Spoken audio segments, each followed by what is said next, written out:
Frères et sœurs, prions le Seigneur. Dieu notre Père, nos âmes te bénissent pour la grâce que tu nous accordes à cette heure. Tu nous mets devant le miroir de ta parole pour que nous en tirions instruction et que nous ayons des directives pour nos vies et pour notre foi. Au nom de Jésus. Amen. Je voudrais vous saluer, frères et sœurs, vous téléspectateurs qui nous suivez maintenant.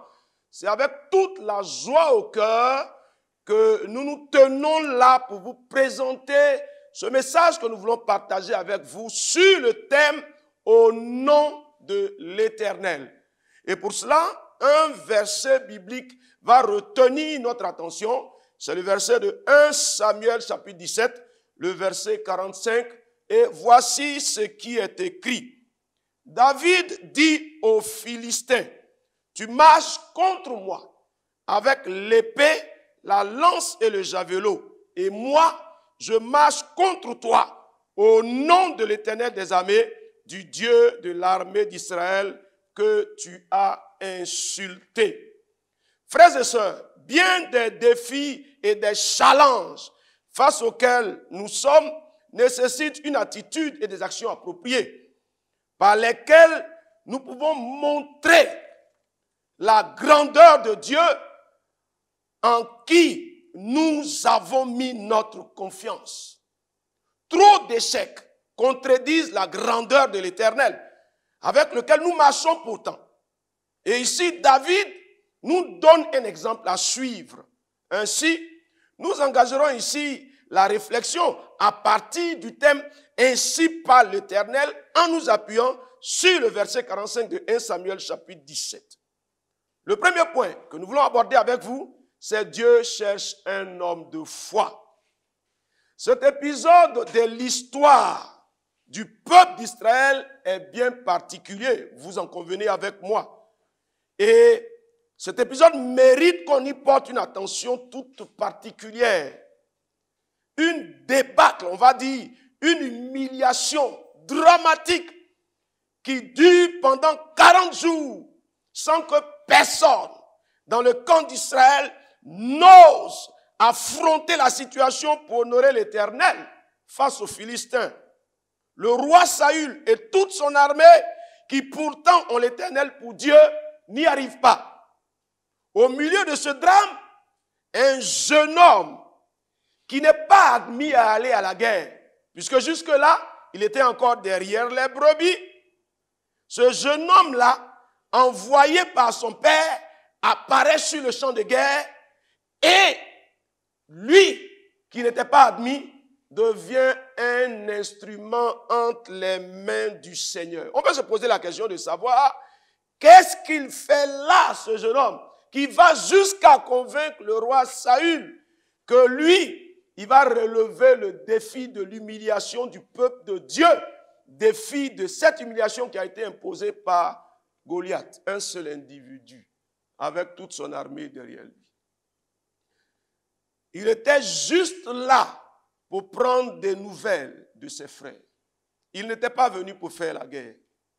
Son père n'espérait pas plus que cela pour son fils, qui avait du reste abandonné les brebis derrière lesquelles il devait revenir.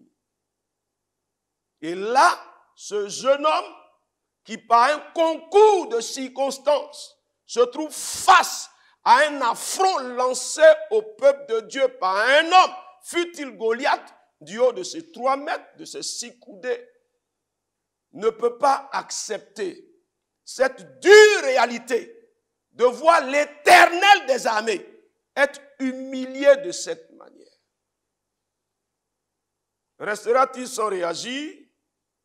Repartira-t-il juste prenant les nouvelles de ses frères pour retourner à son père? Ou s'engagera-t-il?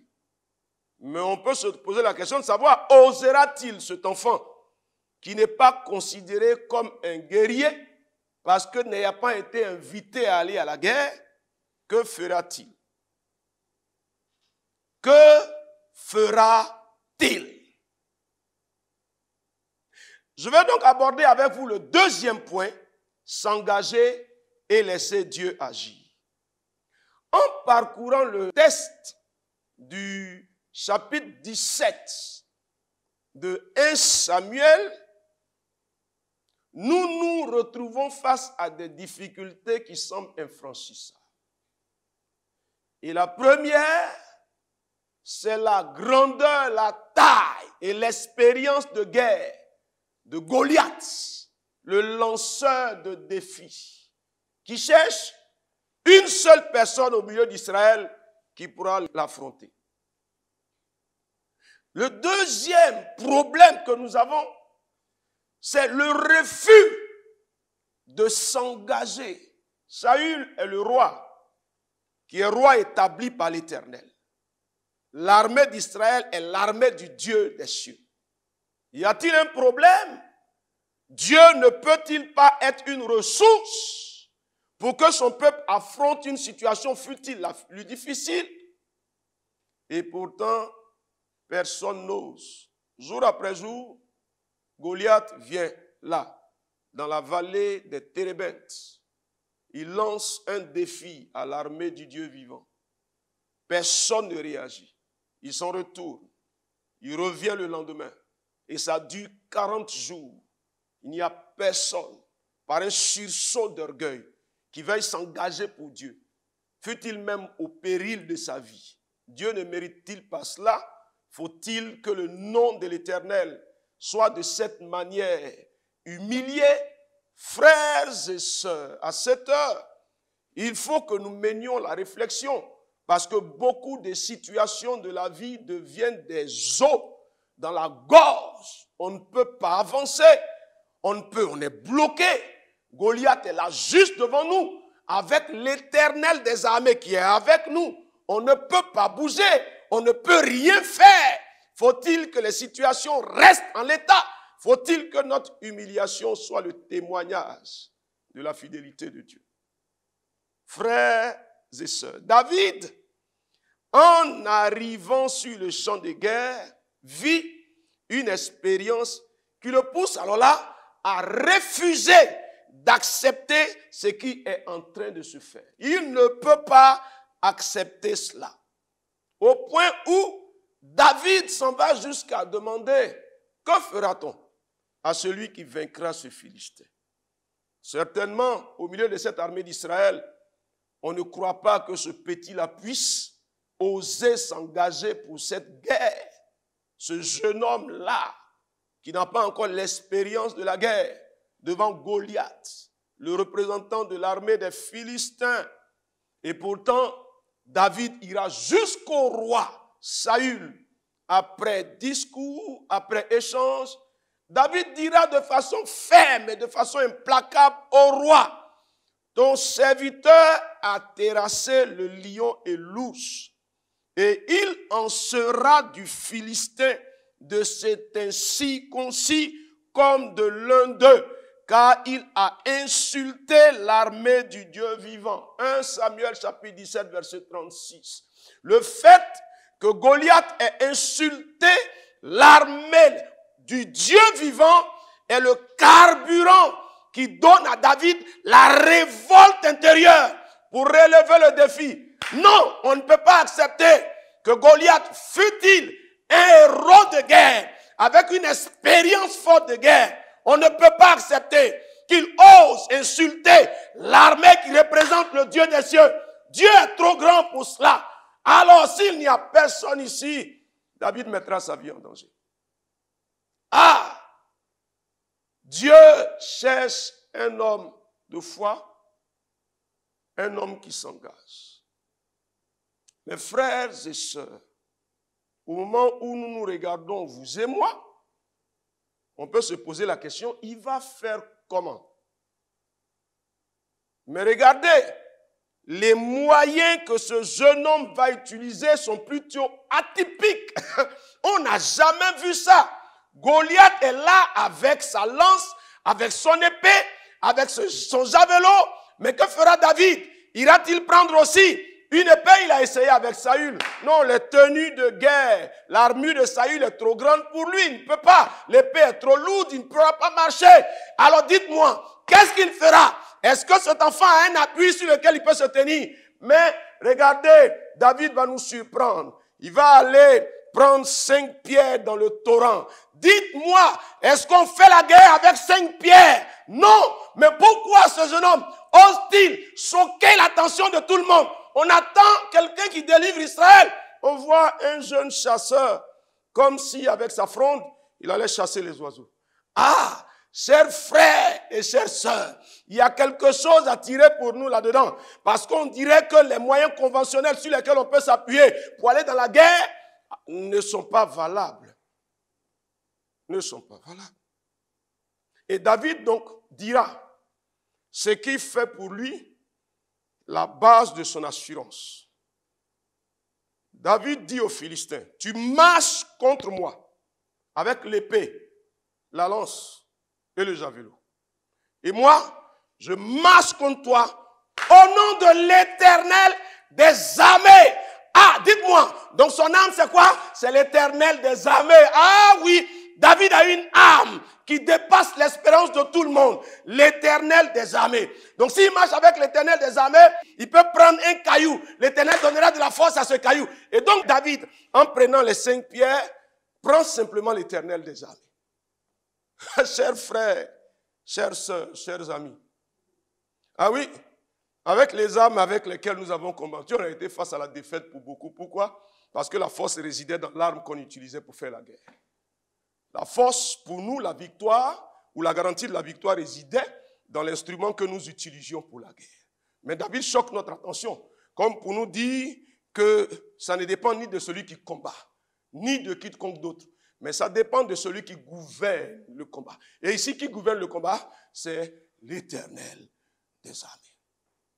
Frères et sœurs, et ainsi, avec l'Éternel des armées comme arme, comme appui, David va se lancer dans la vallée des Térébintes, dans laquelle personne n'a osé affronter Goliath. Et l'histoire nous dit, frères et sœurs, que David prendra une pierre qu'il mettra dans sa fronde, et David va lancer la pierre, et comme si cette pierre était téléguidée, elle ira pour trouver juste l'espace ouvert dans l'armure de Goliath, comme si cette pierre avait des caméras pour s'orienter. Mais et suivez-moi, David a dit qu'il marchait au nom de l'Éternel des armées. Donc comme si l'Éternel des armées a mobilisé ses ressources pour que cette pierre soit orientée. Et là, Goliath prendra en plein visage la pierre. Mais ce qui est encore plus surprenant, c'est que ce géant de 6 coudées, une coudée, 6 fois, 3 mètres, tombera avec une simple pierre. La question que je voudrais poser au moment où nous progressons, c'est qui a mené le combat? Ah, la question que je voudrais poser encore pour nous qui écoutons, c'est quelles sont les armes qu'il a utilisées. Mais l'autre question que je voudrais poser, c'est comment s'est-il arrangé? Et la réponse est laquelle? C'est qu'il ne s'en est tenu qu'à une seule chose, au nom de l'Éternel des armées. Est-ce que cela suffit, frères et sœurs? Suffit-il de marcher au nom de l'Éternel des armées pour réaliser un prodige comme celui-ci?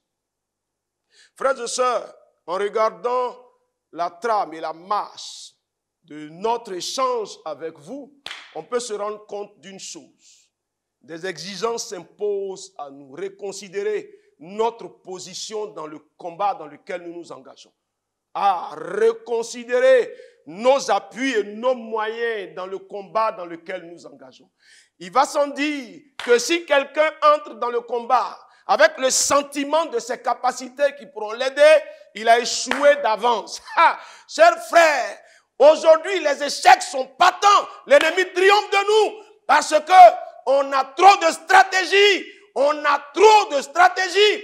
Tantôt par-ci, tantôt par-là. Et David nous dit que la seule stratégie qui vaille, c'est de s'appuyer sur le nom de l'Éternel. La Bible ne dit-elle pas que le nom de l'Éternel est une tour forte? Frères et sœurs, David nous instruit pour nous dire que le nom de l'Éternel à lui se suffit. Y croire et garder la mémoire des choses que l'Éternel a accomplies avec nous. David dit que lorsqu'il était derrière les troupeaux, le lion et l'ours, il les a vaincus. David sait que Dieu lui a donné une mémoire des choses qu'il a accomplies. David sait que Dieu peut encore faire. As-tu oublié? As-tu gardé en mémoire le souvenir des choses héroïques que Dieu a accomplies dans sa parole? Les as-tu gardées? Est-ce que Dieu te suffira, frère et sœur? Est-ce que Dieu sera la ressource? Est-ce que le nom de l'Éternel peut être ton appui, peut être ta ressource?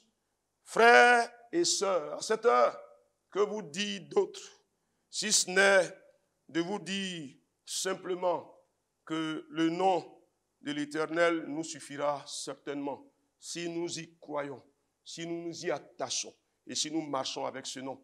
Les victoires, nous allons les remporter. Et là où la tristesse, l'abattement, le découragement était devenu notre lot quotidien, le courage, la force redeviendront nos appuis. Et nous nous lèverons, nous partirons.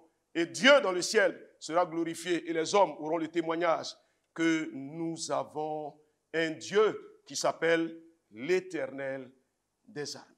Merci Seigneur pour la grâce que tu nous fais de nous appuyer sur ton nom et de nous engager avec foi et avec assurance pour relever la gloire du nom du Dieu que tu es. Merci Seigneur pour ces éléments que tu nous as permis de parcourir. Seigneur, nous te prions pour que le cœur de ceux qui ont perdu courage soit vivifié au nom de Jésus-Christ. Seigneur, que tu donnes à leur cœur de retrouver l'appui de confiance qui est dans le nom de l'Éternel. Oh Dieu, n'as-tu pas envoyé Jésus-Christ? Il a dit tout ce que vous demanderez en mon nom, je le ferai afin que le Père soit glorifié en moi.